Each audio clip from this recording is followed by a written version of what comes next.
messieurs, vous allez assister dans quelques instants à la cérémonie officielle célébrant en Guadeloupe la fête nationale du 14 juillet.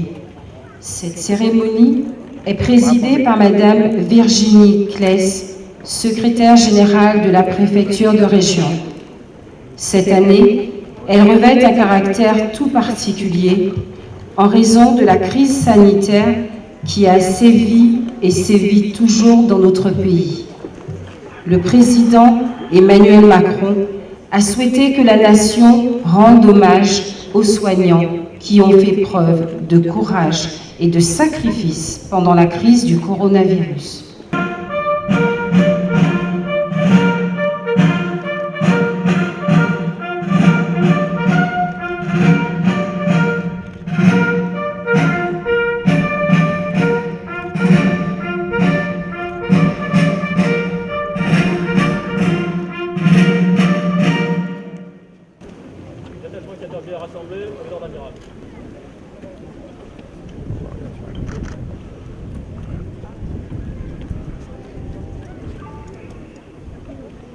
Et je trouve que c'était très bien. Aujourd'hui, nous sommes le 14 juillet.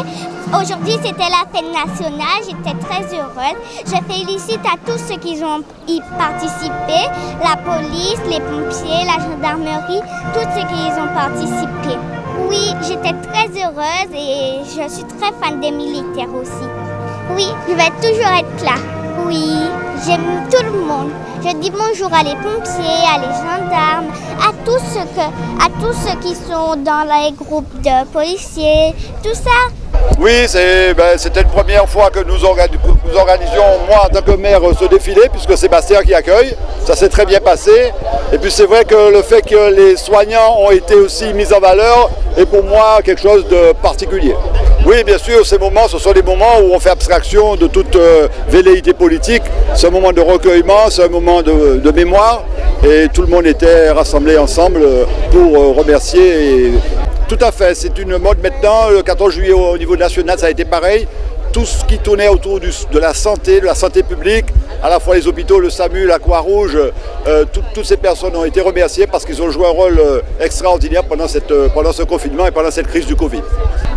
Oui, c'est mon premier 14 juillet ici aux Antilles et j'ai choisi de le passer ici en Guadeloupe pour marquer l'attachement des forces armées aux Antilles à la Guadeloupe, pour lequel nous serions susceptibles d'intervenir en aide aux populations qui en auraient besoin. Je ne le souhaite évidemment pas. Oui, tout le monde est mobilisé, nous sommes toujours très attentifs sur cette crise. Je crois qu'il faut rester bien entendu extrêmement prudent et les armées sont prêtes à intervenir de nouveau si cela devait être nécessaire, parce que là encore je n'espère évidemment pas. Un double grand moment pour moi, parce que d'abord c'est le 14 juillet, ensuite parce que j'ai fini ma mission en Guadeloupe, je termine ma 4e année et je quitterai à regret avec mon épouse la Guadeloupe dans 15 jours. Donc c'est une double émotion, le 14 juillet et le départ qui s'approche. Formidablement bien, on a été, ma femme et moi, charmés par l'île et par ses habitants, une population super sympa, avec pour un gendarme un petit peu de travail parce que ce qui caractérise la Guadeloupe au plan de la délinquance, c'est la violence, il y a beaucoup de violence. Et puis dans une certaine mesure aussi, enfin plus qu'une certaine mesure depuis quelques semaines maintenant, c'est la violence routière, on a énormément de morts sur les routes, donc on s'attache, tous les gendarmes de l'île avec les autres forces de sécurité, avec la police nationale notamment, on s'attache à essayer d'enrayer ces phénomènes. On y arrive bien sur la violence, on a des très très bons résultats, mais sur la sécurité routière en ce moment c'est très très difficile. La prudence, chacun de nos concitoyens, la route c'est pas un circuit automobile, on va sur la route, on respecte les règlements, la vitesse et on roule pas si on a trop bu. Je pense, oui, j'ai plein d'amis guadeloupéens et je peux vous faire une confidence, on reviendra souvent en vacances ici, alors qu'on ne connaissait pas avant d'arriver. Non, c'est évident, c'est évident. C'est un territoire magnifique avec une population très sympa. Très sympa, des gens très accueillants et on reviendra avec grand plaisir. Oui, on a quelques affaires en cours avec des violences avec arme à feu. Ça commence à aller mieux de ce point de vue-là, mais c'est la sécurité routière en ce moment qui est très inquiétante. Le préfet l'a annoncé hier, depuis la fin du confinement, on est à 17 morts sur nos routes, ce qui est invraisemblable. Invraisemblable, donc de grâce, faisons en sorte d'enrayer tout ça. Un 14 juillet très, très particulier pour nous, mais pour toute la France.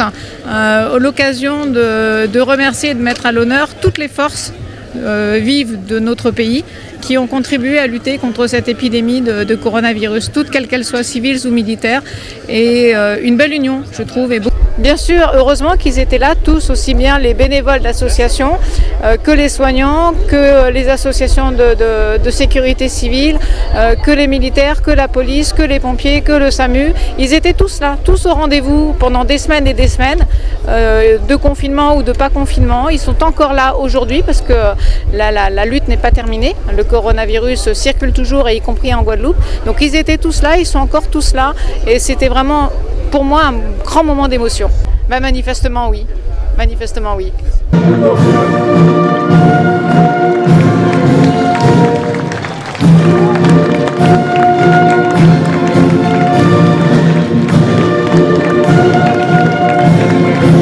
Ils sont suivis des personnels des centres hospitaliers universitaires de Guadeloupe, centre hospitalier de Castres et centre hospitalier de Marie-Galante, avec des médecins, des infirmières, des aides-soignantes, des personnels administratifs.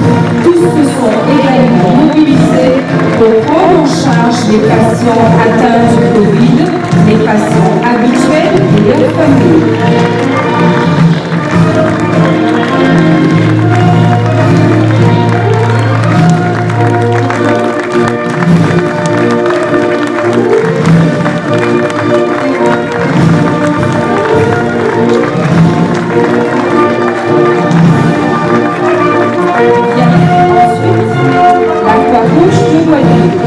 Dont les bénévoles ont accompagné les personnes vulnérables, sans domicile, et qui a épaulé les secteurs publics en première ligne.